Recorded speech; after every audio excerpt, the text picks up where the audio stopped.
PhD in quantum physics. Still has it, yeah. Obviously, he's been here before, and we've always enjoyed his talks. He's been doing a really excellent job of updating us on the latest European technologies. At this point, he's now working full-time as a free scientist, in a sense a consultant, and he's involved heavily in studying the Casimir effect right now. He's still also president of the German Space Power Association, and here's Thorsten Ludwig.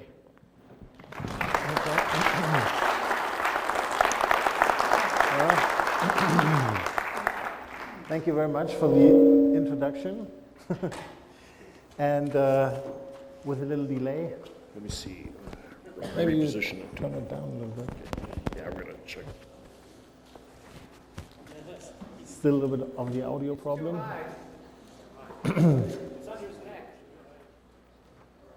That mic should be down about 2 inches. It's under his neck. Testing 1 2, test 1 2, test 1 2. Try 1 that. 2. 1 2. Drop it down a little bit more. Test 1 2. Okay, try that. Okay, so I'm happy all of you got here, and we start with the first session. And as mentioned before, I've been here before, and I also have talked about the zero-point energy here before. So, but anyhow, I thought before we go to the experiments I'm doing, we still gonna do some introduction. It's not working. Yeah, you should.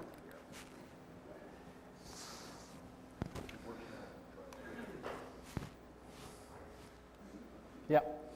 Okay, so what I'm going to talk about first is a brief introduction to zero-point energy. You will hear more about that later, and if you want to see more about zero-point energy, you can get the DVD set from, I think, 2 years ago. There I talked only about the zero-point energy.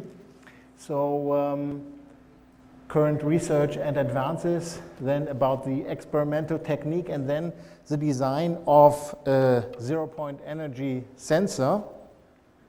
So for those of you who have never heard about zero-point energy, it's coming from quantum mechanics, and we have found out there that space itself is filled with a lot of energy, and so this zero-point energy is about understanding this energy and using it. And so my motivation for making a sensor was that if we have a measuring instrument to see changes in the zero-point energy, then we can verify if free energy machines who claim to use zero-point energy, if that is correct. And also, if that is so, we can start to engineer the vacuum. So then we have an instrument, we can see what we're doing, if we're getting better or not. So for that, and then of course the latest point to study different materials and geometries, all these influence the zero-point energy. It's called in physics boundary conditions, so the surroundings, they make a lot of difference for the zero-point energy. So we will start with this introduction. The whole quantum mechanics started in 1900 in Berlin, actually, with Max Planck, and his this was his first formula for the quantum states and to solve the black radiation problem. And I will talk a little bit about what this means in just a second. But the main thing is here, this plus 1/2. In 1912, he changed the formula a little bit and added this plus 1/2. And that's actually the zero-point energy coming into being right there. So what does it mean to have these energy levels? So this E in the formula, the E equals N, which is a natural number. So here we have that again. So these are called energy levels. So if you have an atom or any other system in quantum mechanics, the energy is not continuous. You can't have every energy in between 0 and infinity, but you have only certain energy levels. And this is related very much to the wave nature of things. And we don't find that just in quantum mechanics and physics, but you can find this in nature around us. So this is like music instruments. On a string, you also have certain frequencies which can make standing waves. In the terms of quantum mechanics, these are the eigenstates of a quantum mechanical system. And it's not just working with strings, it's also working with other objects. And here you can also see that, of course, the structure depends on the form of the object, which in terms of quantum mechanics would be the border conditions, the boundary conditions of your mathematics. So here you see also how complicated objects have their own eigenstates. And so it's only a small step to think that space itself also has these eigenstates. You see, in any space there can also be vibrations, and these vibrations by quantum mechanics can never be 0 in energy. They always have this ground state which is 1/2 at least. So how does that come along? Well, here are some names of people who worked on that. The most important being Nernst in 1916, who was the first one to take this 0-point energy from the very simple quantum mechanical systems into space itself, and thinking that in space itself there is a lot of energy. So then comes Heisenberg with his uncertainty principle. And this uncertainty principle is a little bit easy to understand. It comes because in physics, we simplify things very much. So for the last 100 years, the world of physics is mainly particles and waves. And if you do that approach of thinking everything in particle and waves, then you have some contradictions to cope with, and they lead to this uncertainty, which means a particle has a very specific place and a very specific velocity, while a wave never can be at one single point alone. It always needs to be spread out, at least like one wavelength, so you can grasp it and make some physics with it. And so if you look at the electron and other things, we thought the electron was a particle, but then you can make interference experiments and other things with electrons, and the same with all particles and all waves. They all have particle nature and wave nature. So if you bring that together, you come to this uncertainty principle, which means that there are certain properties that cannot be measured exactly at the same time. You can either have position exactly or the velocity, but there are other important conjugated variables, and that is, for example, energy and time. So also energy and time is a pair which cannot be measured surely at the same point in time. There's always this uncertainty, and this gives rise to this 0-point energy. It's like a credit system, you know. You can have a certain amount of energy for a certain amount of time under this law. So there's a lot of particles and waves that can come into being into space itself, but they have to destroy themselves in a certain matter. So it's like a random background activity. And these are some names of people who, after the Second World War, were actually working on this quantum field theory, that's what it's called, on the structure of space. And here are some more illustrations. So if you have a quantum mechanical, if you have a normal classical system, then the energy, like the pendulum, it can also be, the energy can be 0, it can stand still.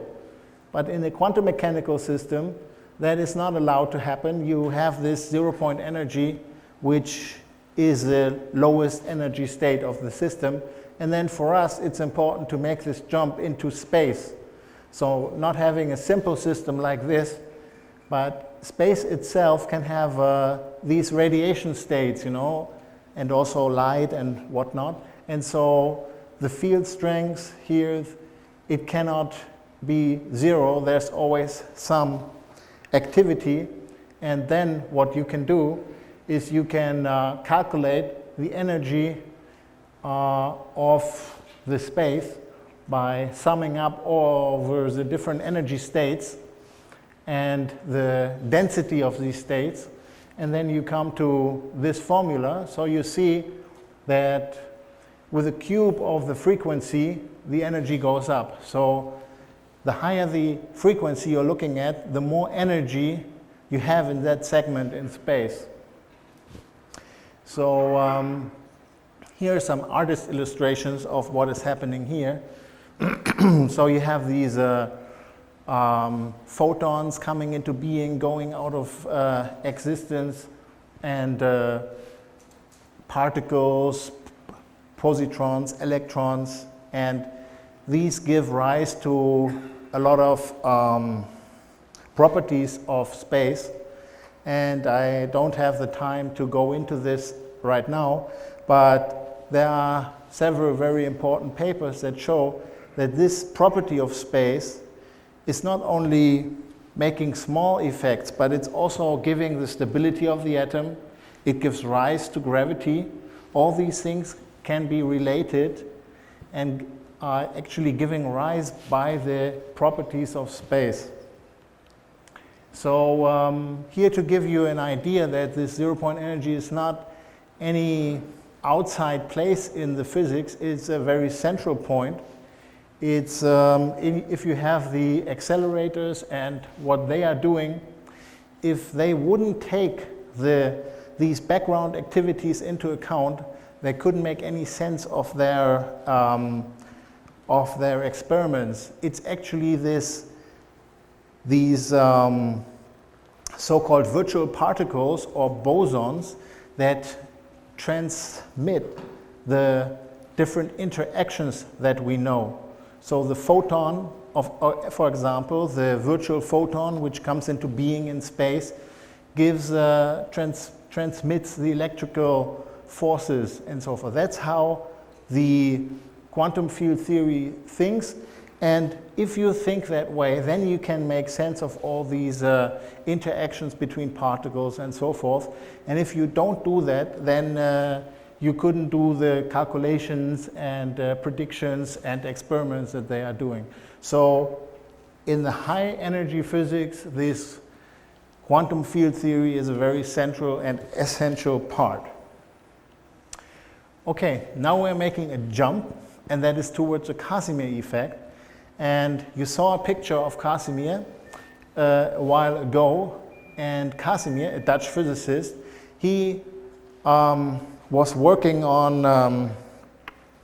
van der Waals forces, and he noticed that in the van der Waals forces means if you have in a liquid particles and they attract each other, he did the calculations and he saw there are some contradictions with the theory, so he went deeper into it and he found that it's actually a quantum mechanical effect, and he then went to a more simple system.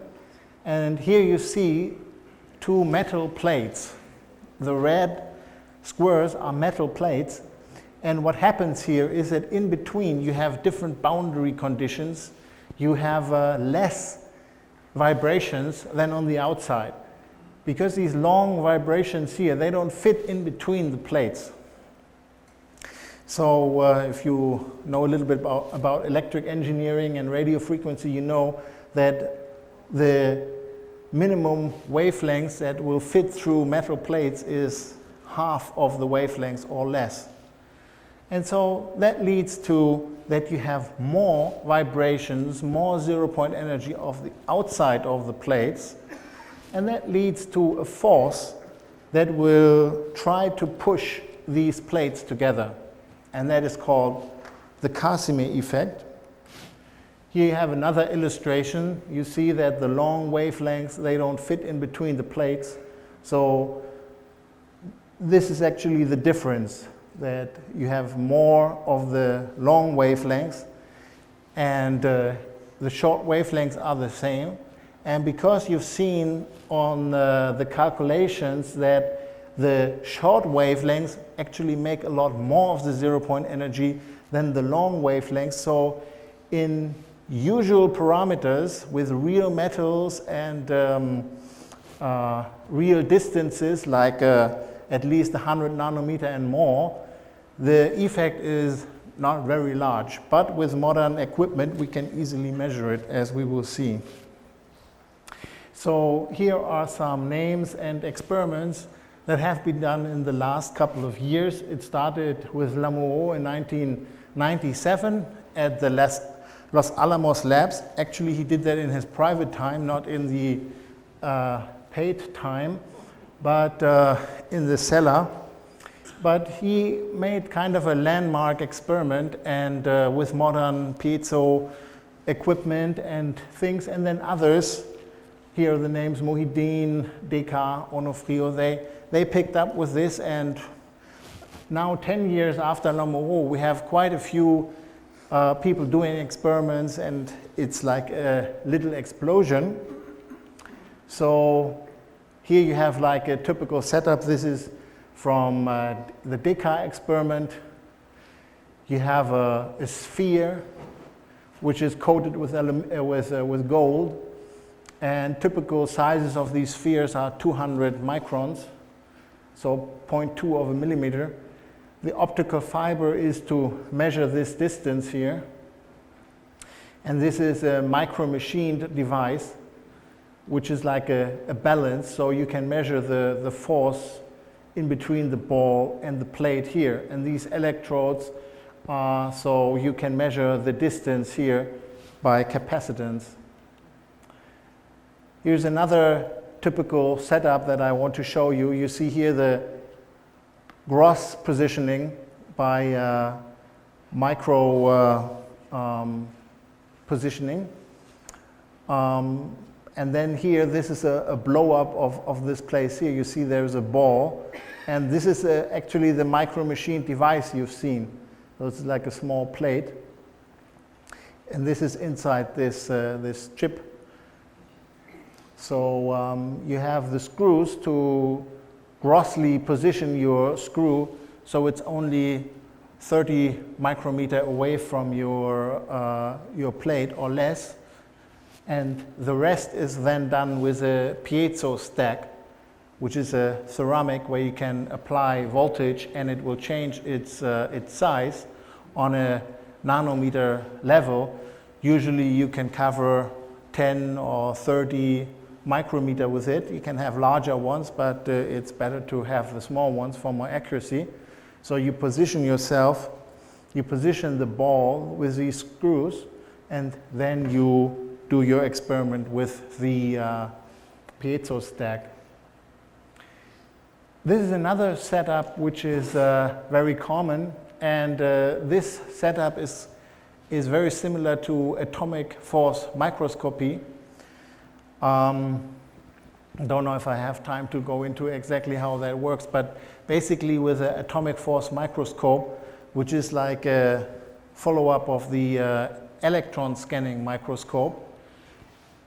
Usually what you will not have a sphere here, you will have a very small needle right here. You can't see it anymore, but there's a very small needle here. And usually you scrape your needle, you scan the needle over your specimen, and then you can get atomic resolution pictures of your specimen. So, and the forces and your contrast of the microscope is done by the force between the tip and the plate. So, and these forces, they lie in the region of 100 piconewton, more or less. So these forces that are used in atomic force microscopy are the same as the ones we need for the Casimir effect. So Mohideen had the idea of gluing this 200 micrometer sphere onto the cantilever. And how do we measure these forces in the normal atomic force microscopy? Well, you have this cantilever here, which is this cantilever. And so you reflect a laser from the tip of the cantilever onto photodiodes. So if you have a change in height here, you'll have a change on the difference of the photodiodes A and B. And if you machine that right, and then you can get a very good accuracy. So these atomic force microscopes are widespread today, are very useful tools in the physics department and in the people who make all the chips and computer devices. So what Mohideen then did is he measured the force. Here you have his results. And you see here the Casimir force in piconewton. And here you have the distance between the sphere and the plate, as you saw on the other picture. And you also see that the Casimir effect starts kind of 300 nanometer, from a 300 nanometer distance to a 100 nanometer distance. This is a very typical result. Here's another set of experiments,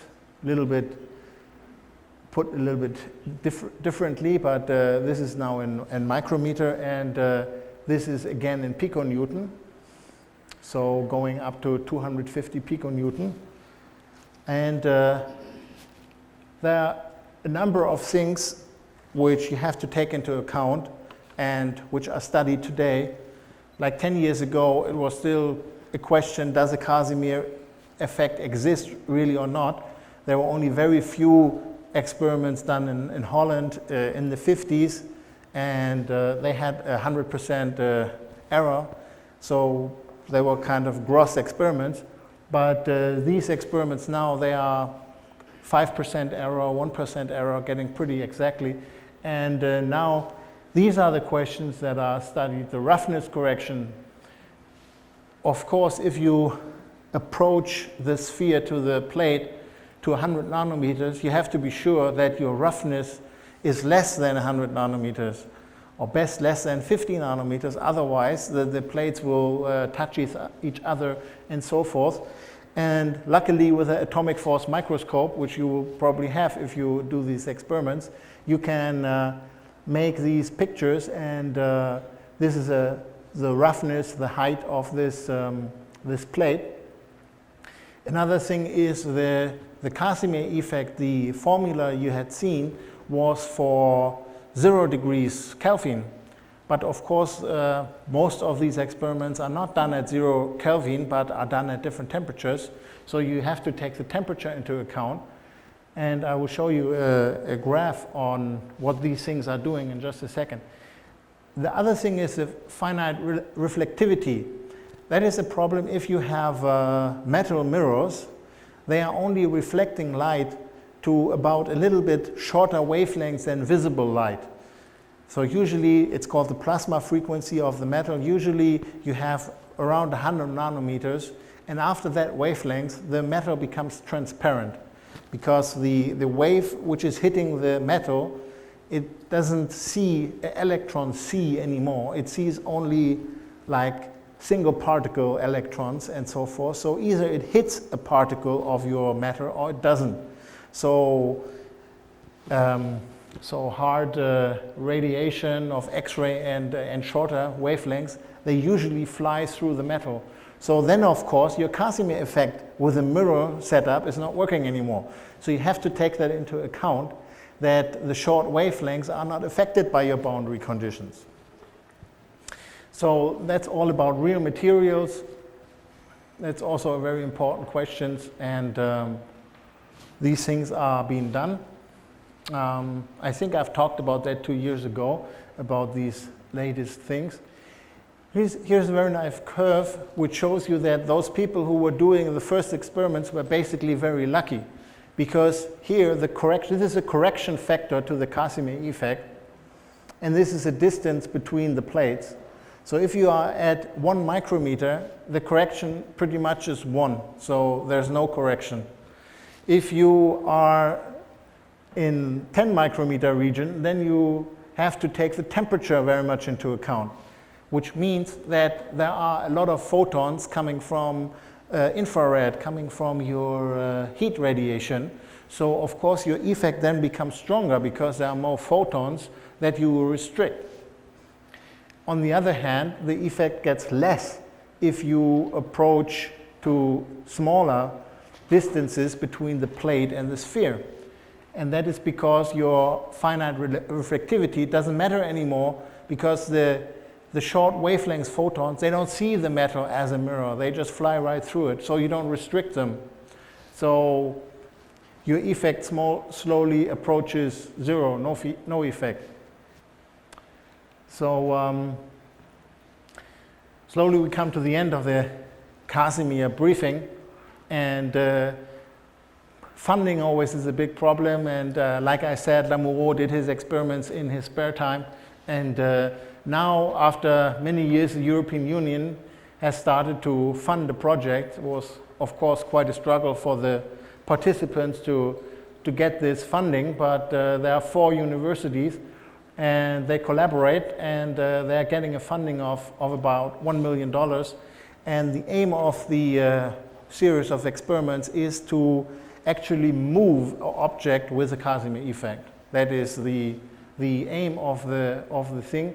The far aim of these people, especially the Birmingham group, is there's a big question in physics: how much energy is there really in space? Because a lot of things in physics are depending on that number, and we don't really know how much energy there is in space.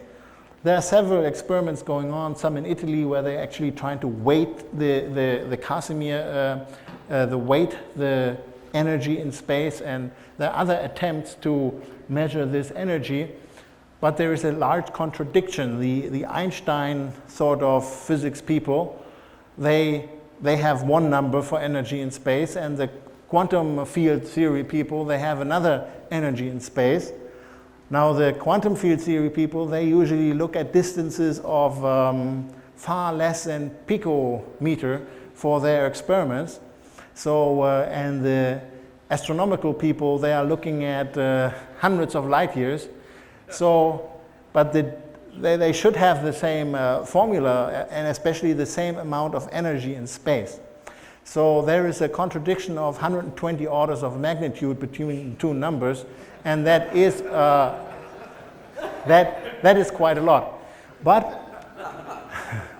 But in physics today, this is a very hot topic. We had a physics meeting in Berlin with 5,000 physicists, and 2,000 of them came to a lecture series, also in the morning, which only had this subject, and there were people from the quantum mechanic field and people from the gravity field. Now you probably have heard that they have the dark energy and the dark matter, so they are also knowing there must be energy in space, there must be something happening, otherwise their formulas also don't fit. But like this 120 orders of magnitude is a problem there. And so there's a lot of activity to try to bridge this, try to find out how much energy do we have in space. Now if you look at the quantum mechanical point of view, then the whole question is, what is the shortest wavelength in nature? You know, then you can say, okay, the Planck length, which is somehow related to the Planck energy quantum, and then you come to numbers of 1 to 120 joules, 1 to the power 120 joules per square centimeter, and that is quite a lot. I personally think it's not that much, but it's quite a lot, that is for sure, because we know the shortest wavelength is about 10 to the power 20 hertz. That we know, we've seen those. So this is a hot topic in physics, and slowly there's funding and people working on it. And there will be a conference in Leipzig a little later this year in September, where most of the people will come who study the quantum field theory under external conditions. That is what this is called.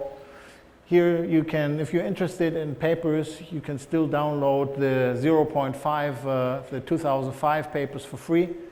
at this address. And it was in Oklahoma in 2003, and so now again in Leipzig in 2007. So that's where all the people who do experiments, and especially all the theorists, come and exchange their ideas. So some more references. You can take them later if you like. So now slowly I will tell you about this zero-point energy sensor, which the talk is about. And this is the setup as it is at the moment in my lab. And here you see an atomic force microscope under a glass jar. This is a vacuum chamber. This part is used for evaporation of the gold on the surfaces, and this is the atomic force microscope, which is also, it's possible to evacuate it, which is nice sometimes. So here you see the full setup. So this computer, and there is some instrument here. They are for the atomic force microscope. These are the vacuum pumps, and these are the instruments to control the vacuum, measure it, and also to do the evaporation. Here there's some more detail on this atomic force microscope. It's hanging, so to avoid vibrations that are coming from the surroundings. This is very heavy, so it's hanging on kind of springs. So to decouple the different energies, so you can actually measure your things. This is a close-up. This is the scanner part. This part moves back and forth with piezos, so you can have a nanometer resolution on your object. In here also there is the cantilever and the laser beam, and these levers here, they are to set your laser at the right point. Here you see screws. They are run by stepper motors, so to approach your ball or your specimen up to a few micrometer, because only then the scanner will start. It only has a Z range of about 3 micrometers.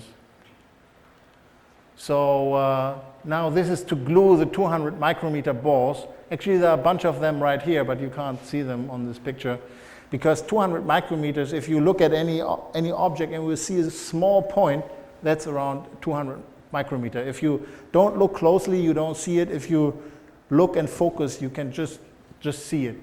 So this is the silver-loaded epoxy. The ball has to be glued to the cantilever, so it is conducting. So these are very fine, what are these called? Squeezers, yes. So fine squeezers and some micrometer tables and this microscope, because only under the microscope you can see it.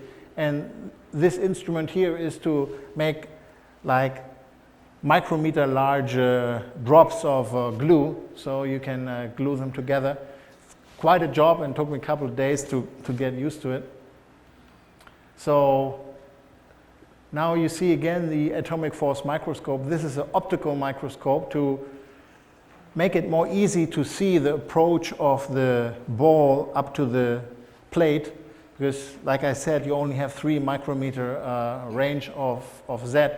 So there are different ways of doing it, but it's nice that you can actually see it. I can't take a picture through this, otherwise I would have shown you how it looks like. And here, this is the size of my fingertip. And here you see there is a silicon square, and right there is a ball. You can just see it if you look closely. There's a small point here, white point, and that is the ball on the cantilever.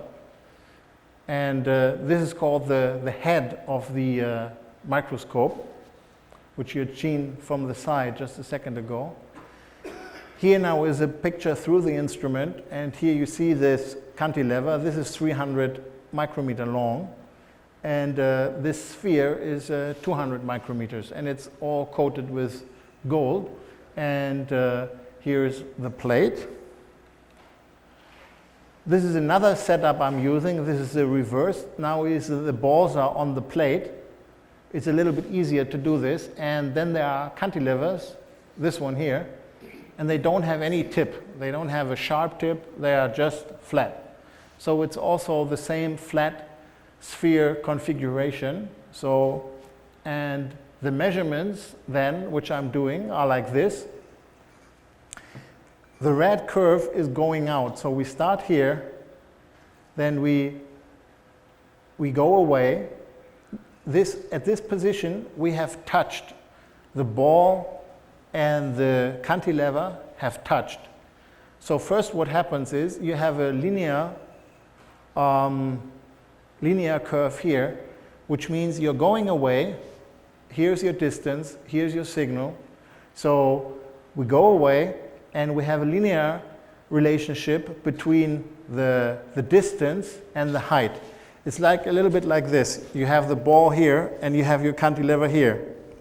So you push the ball against the cantilever, and now you're going away. So there's a linear expression. It's like you push something and you slowly release it. So at this point here, the cantilever and the ball are fixed together. So, and up to this point, so we are going out in this direction, and then at this point, the force of the cantilever is enough to pull free, so it jumps up, and then we kind of go to a distance, and now comes the more interesting curve, and that is the approach curve, that is green. So we slowly approach, and then you will see that here there is some force. There is some influence in a couple of 100 nanometers region. There is this force, and that's why this is curved, and this is now free. So there is the cantilever and the ball are not touching, and you have this curve. Here at this point they are touching again, you have contact, and here you again see the same linear relationship. So you're pushing up the cantilever with the ball. And these are also important because from this relationship of distance and signal, you can calculate how much nanometers your cantilever was pushed, and you can then calculate with the force constant of the cantilever, you can calculate the force. So by using this calibration curve, you can convert this millivolt signal of your laser beam into force. This is all standard stuff. So the next thing now is we again have this ball here now. To remind you of the configuration, here's the cantilever, here's the laser beam, it's reflected from this tip. And so if the position of the cantilever is changing, then you change here your signal. So again here you see we are pushing this up, this plate comes up, so if it's contacted here and you push it up, you can see this linear curve, how it's happening. Because you go up here, and then also of course this is moving with the same distance because you have full contact. Okay, so now this is in the vacuum, and this is the ball sphere configuration. And again you have this curve, but now we are coming from the distance. We're not starting here, we are coming from here. So we are approaching. Here we are touching. Here we are touching. So we are approaching. Here you have this effect. So in this region of about 115 nanometers, this is where the Casimir force is happening. Right here, from this data we have to take it. But so it's coming, approaching, Casimir effect. Then you have this linear effect. Then you have this. And then here at this point you have again this linear conversion, and here the cantilever pulls free, but now it's in vacuum, there's no damping, so it swings on its own frequency for quite some time before it levels out. So this is just a free swing, there's nothing happening in the force. So this is actually the data that I have to convert, and if I do that, then this is our data here, the black points, and the blue points are the Casimir force by theory. So this was actually the very first shot I done. I just got finished before I came here, so I'm quite happy about the correlation, because without changing many figures or calculating back and forth all sorts of things, it looks like a very nice agreement, especially here. You have some problems here. They will come because of electrostatic forces.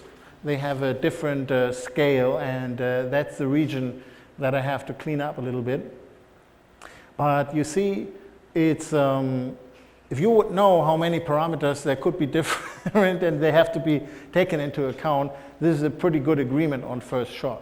So there's a 150 piconewton, that's the largest force. And you can see how clearly you can measure it. So this is the background noise, and then here you can have your effect.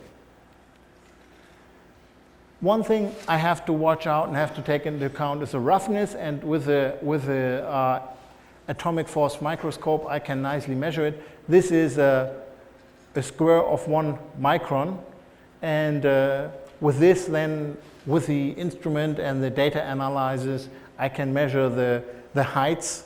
I can see that there is no problem here, and the roughness I'm getting at the moment is around 70 nanometers peak to peak. There are different ways of calculating roughness, but for me the peak to peak roughness is most important, and that's around 70 nanometers at this point. So that means that 150 nanometers you can make sense of. This just to show you, this is for calibration purposes. This is a known surface, and I know exactly by specification how large these squares are and how deep they are, and with that I can calibrate my instrument. Here's another thing I have to take into account. This is taken if I approach my sphere and my plate, and if I'm a little bit within the region of the Casimir effect, or just before, so let's say 300 to 500 nanometers distance, then I can run a bias voltage, so a voltage between the sphere and the plate, and then I get a curve like this. And if you look very closely, you will see that the zero is not at 0 voltage, it's around 300. Of course, I can use the instruments of this program to find out exactly where the maximum is. So, and that shows that there is a natural bias voltage. You know, you have different metals and contacts and whatnot, so there is a voltage. And of course, these 300 millivolt, you have to take into account and counter them. So, so you don't have an electrostatic force between the plate and the sphere. But luckily, the plate and the sphere and the electrostatic forces, they have a totally different formula, a different relationship than the Casimir effect. So it's possible to separate the two. Okay, now I come to the thing which was also announced in your program, and that is the Casimir effect sensor from a 50-cent electronic device. And that is in the atomic force microscopy. There are different ways of measuring these sub-nanonewton forces. And one popular way is to use this device. And most of them have this device on your wrist. And this is the quartz in your quartz watch. And this quartz, which is oscillating at around 32 kilohertz, looks like a tuning fork. And the thing about it is, it oscillates on a very good quality because you want to measure time with it. But at the same time, you can also measure force with it, because if you have a forced oscillator and you are applying another force to it, then it will change its frequency. And because the quality of the frequency is so high, people have been using it to have atomic resolution AFM pictures. Here's one example. So there's a lot of literature on quartz tuning forks and how to use them and how to convert it into force and whatnot. So I have studied that in detail. Here's one paper that shows you what's happening. So in the case of the atomic force microscope, you have a small needle here. In our cases, of course, we want to have the sphere and the plate, the Casimir effect, but for measuring the force, it doesn't matter how the force is actually coming to this tuning fork. So if you apply a force, demonstrated here, then you have a change in frequency and also a change in your phase. So if you force oscillation, then there is a phase difference between the forcing oscillation and your system. If I would have a nice demonstration in the physics department, we had a nice demonstration object where you need a full lecture to study the effect of forced oscillation. But if you go out to a light pole and you start shaking it, or any other system that has resonance, you can study all these effects by yourself. So if you have the same resonance frequency and you shake something, then you know if you hit the resonance, then you can really pick up, you can really make things shake. So the oscillation amplitude really goes up. This is this.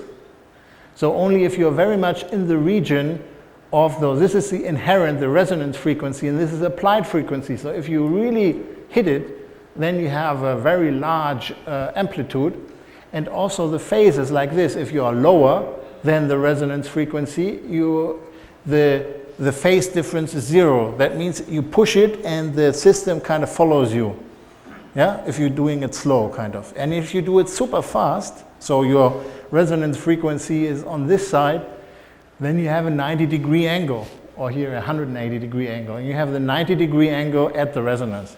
So these are details. I'm just telling you this because from the signals, either from the amplitude, meaning the resonance frequency, or the phase, you can have a signal, and it can be very sensitive on force on your system.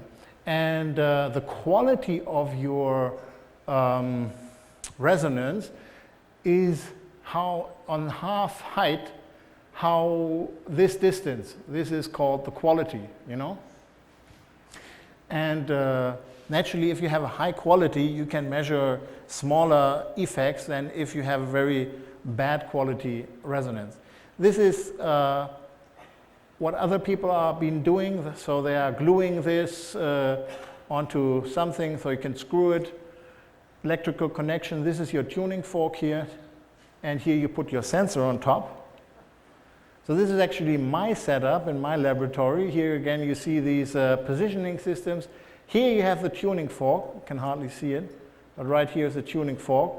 This is a piezo stack for changing your distance on the range is 30 micrometer and the resolution is sub-nanometer. So with this I can make nice force curves. So here is the tuning fork.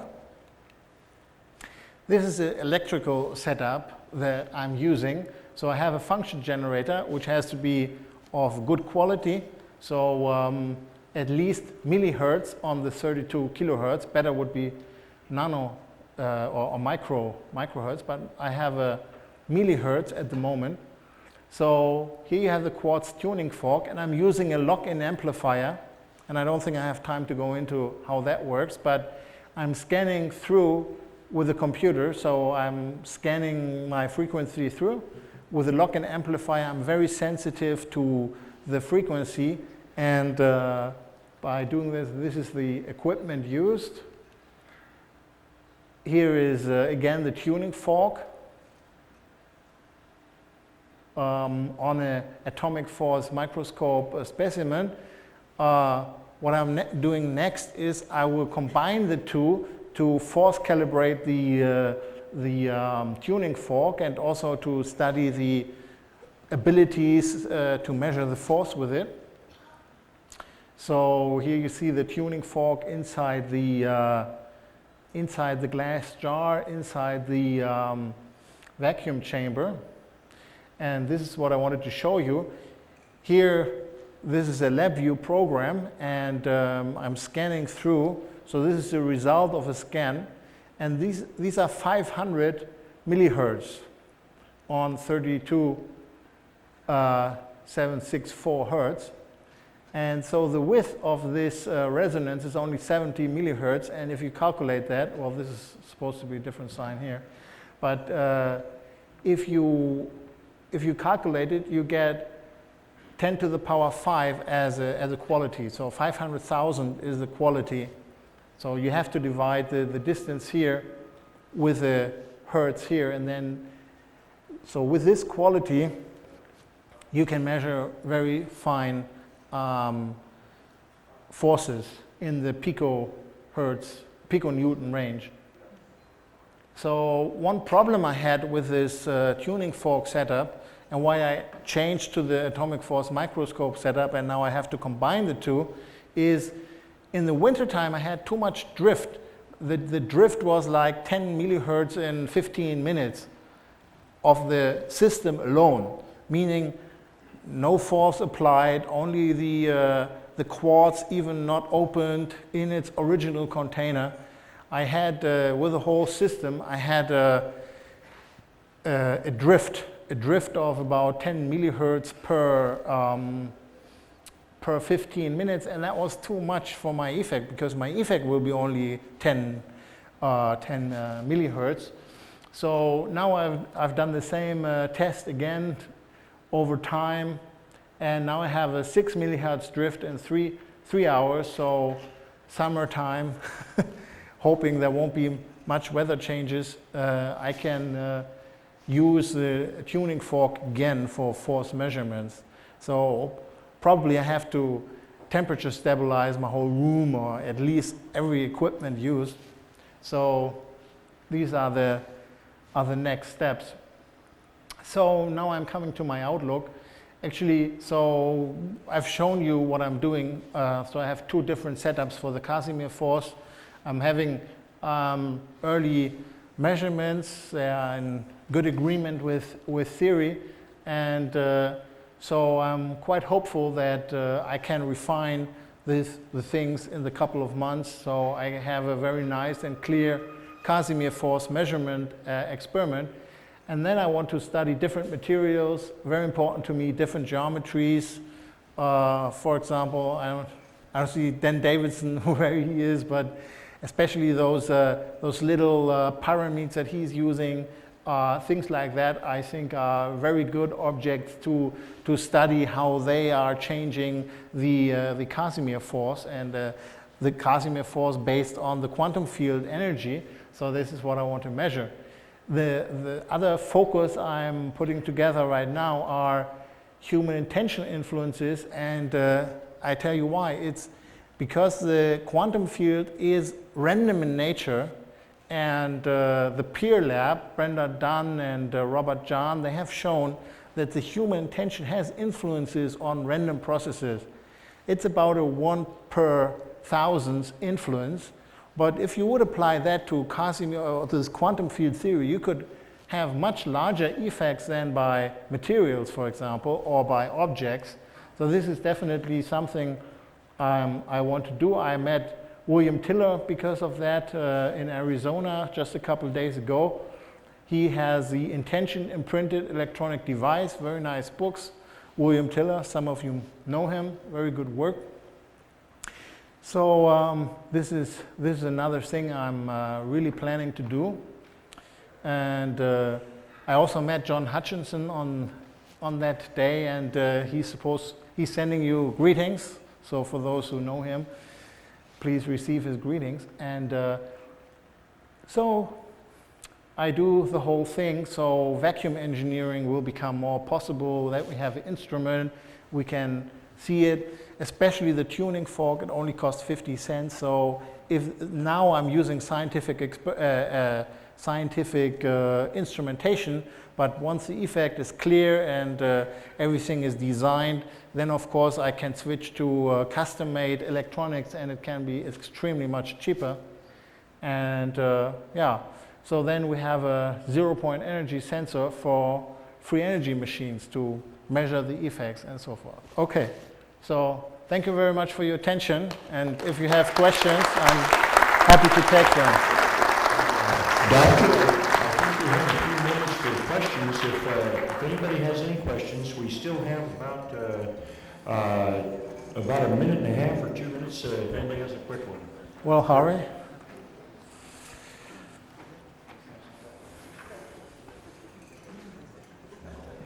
Yes, Ludwig.